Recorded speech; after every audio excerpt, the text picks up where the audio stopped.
Good morning students. आज का अपना टॉपिक है कूलॉम के नियम का सदिश निरूपण।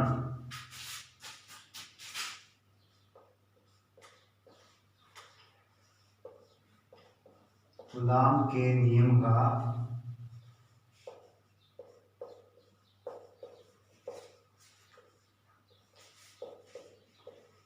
सदिश निरूपण।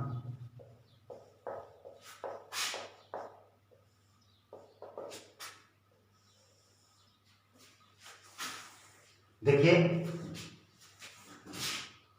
मान लो ये दो आवेश है, ये एक्स वाई समतल के अंदर स्थित है।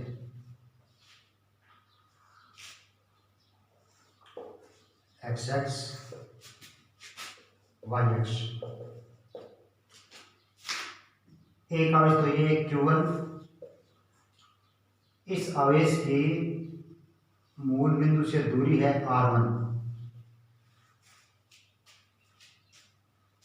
इसी प्रकार दूसरा आवेश यहां पर है Q2, इस आवेश की मूल बिंदु से दूरी है R2।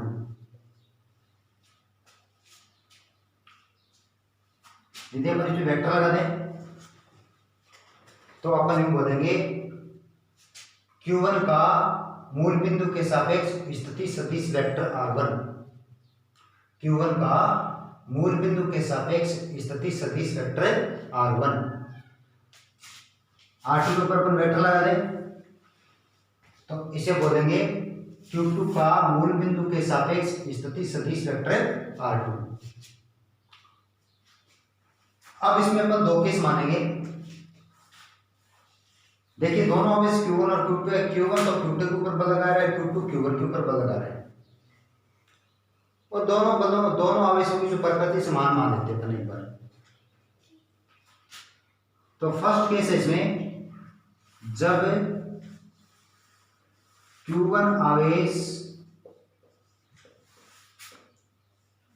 Q2 पर बल लगाए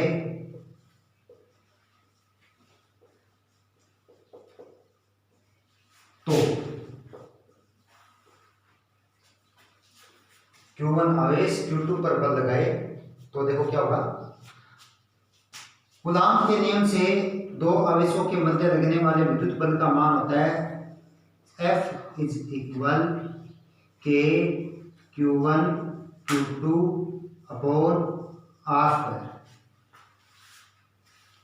और इसके वेक्टर फॉर्मूले अपन तो ये आ जाएगा वेक्टर F इज इक्वल के Q1 Q2 upon vector R² और R कैप। एक जनरल कूलॉम का नियम होता है। अब अपन ने यहाँ पे कंडीशन मान ली कि जब Q1 आवेश Q2 पर बल लगाएगा, देखिए जब Q1 आवेश Q2 पर बल लगाएगा तो उस बल को रिप्रेजेंट करेंगे वेक्टर F21 से। Q2 आवेश पर Q1 आवेश बल लगा रहा है तो उस बल को रिप्रेजेंट किससे करेंगे? वेक्टर F21 से। इसी प्रकार जो इनका स्थिति Q1 का Q2 के सापेक्ष जो स्थिति सदिश है उसको अपन वेक्टर R21 से रिप्रेजेंट करेंगे, और ये जो R कैप है इसको भी R21 कैप से रिप्रेजेंट अपन करते हैं। ठीक है, अब देखो इनका स्थिति सदिश बन जाएगा वेक्टर R21। अब इस बल की दिशा देखनी है आपको, क्योंकि आपने शुरू में मान लिया कि दोनों आवेश समान प्रकृति के, तो समान प्रकृति के तो एक दूसरे को प्रतिकर्षित करेंगे, सीधी सी बात है। क्योंकि Q1 आवेश Q2 पर बल लगा रहा है तो Q1 आवेश Q2 पर लगा है, इसका मतलब Q2 को दूर भगाएगा तो इसका मतलब इस पर जो बल लग रहा है उस बल की दिशा हो जाएगी ये वेक्टर F21।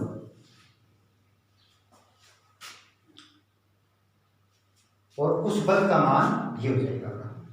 ठीक है, अब इसको अपन थोड़ा आगे बढ़ाते हैं। देखिए, थोड़ी सी मैं सदिश से संबंधित कुछ चीज बताता हूं आपको। मान लो अपने पास कोई सदिश A है और इस सदिश A का इकाई सदिश पूछे, एकांक सदिश पूछे तो उसको आप A कैप से रिप्रेजेंट करोगे तो A cap is equal vector A upon mod vector A होता है। ये ध्यान में रखना आपको। एक आम सदिश A cap is equal vector A upon mod vector ए।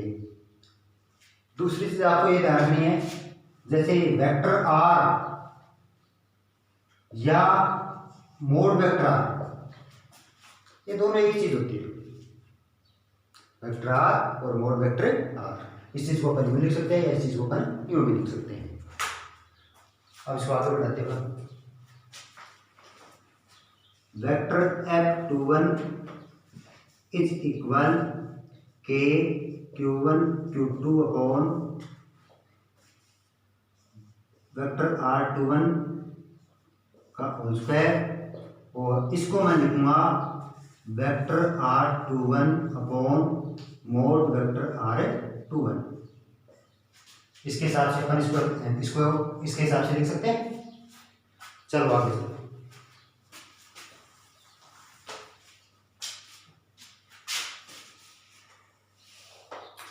अभी मैंने आपको बताया था वेक्टर आर और मोड वेक्टर आर एक चीज होती है, तो इसका मतलब है इस चीज को मैं मोड वेक्टर R21 का होल स्क्वायर कर सकता हूँ।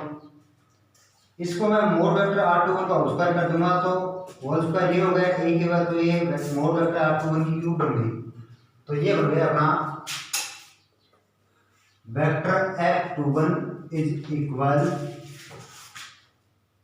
के Q1 Q2 upon mod vector R21 की होल क्यूब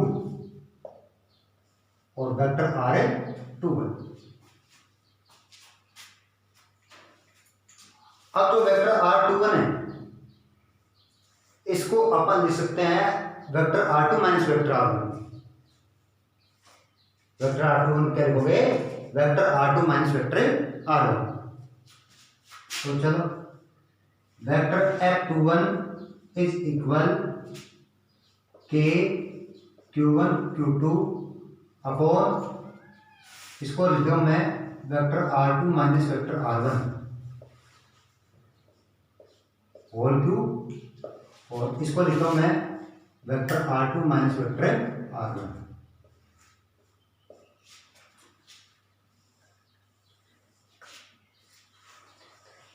इसको दे दी समीकरण नंबर 1। अब अपन करें दूसरा केस मानेंगे, जब Q2 आवेश Q1 पर बल लगाए तो, जब Q2 आवेश Q1 पर बल लगाए तो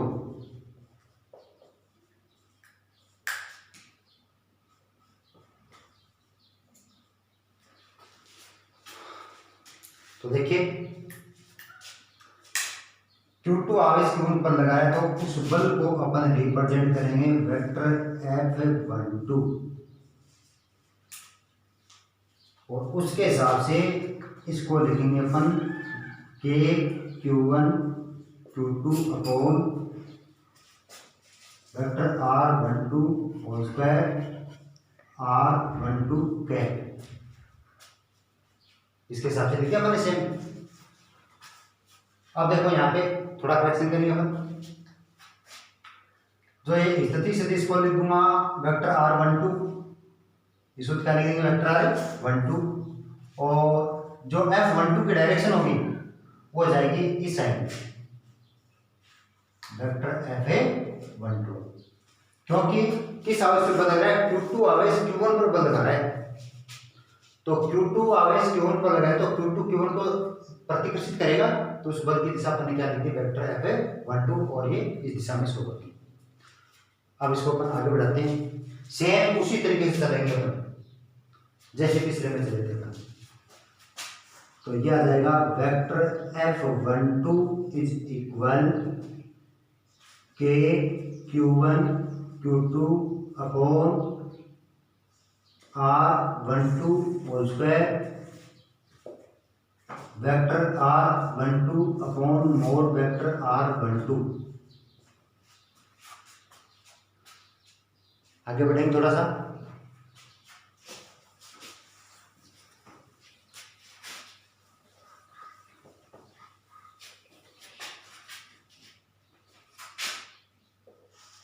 वेक्टर F12 इज इक्वल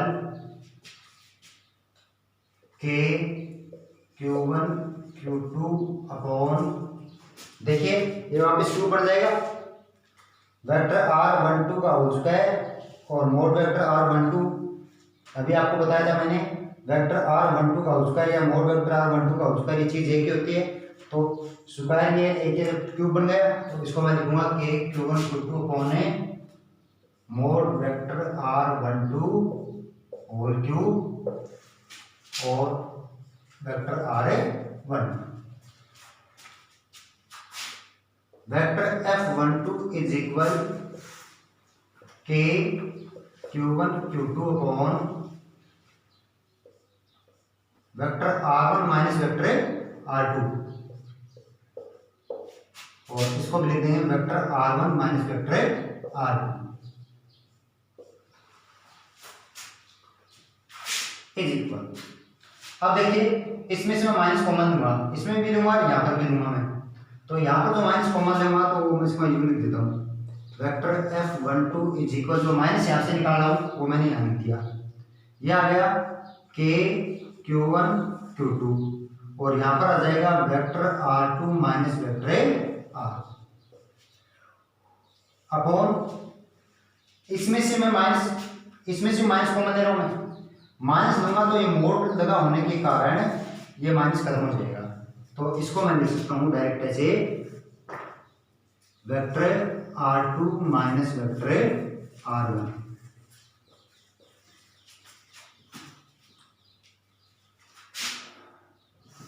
इसको दे दी मैंने समीकरण नंबर 2,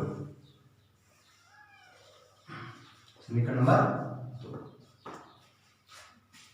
अब समीकरण 1 और समीकरण 2 को देखो, तो समीकरण 1 और 2 दोनों सेम से है, इस केवल माइनस के चिन्ह का फर्क है, तो इसका मतलब इसको अपन लिखेंगे समीकरण 1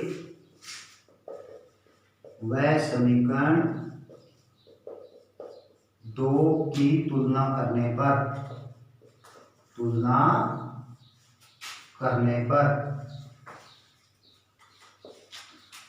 तुलना करोगे तो क्या चीज आएगी कि vector F21 is equal minus vector F12।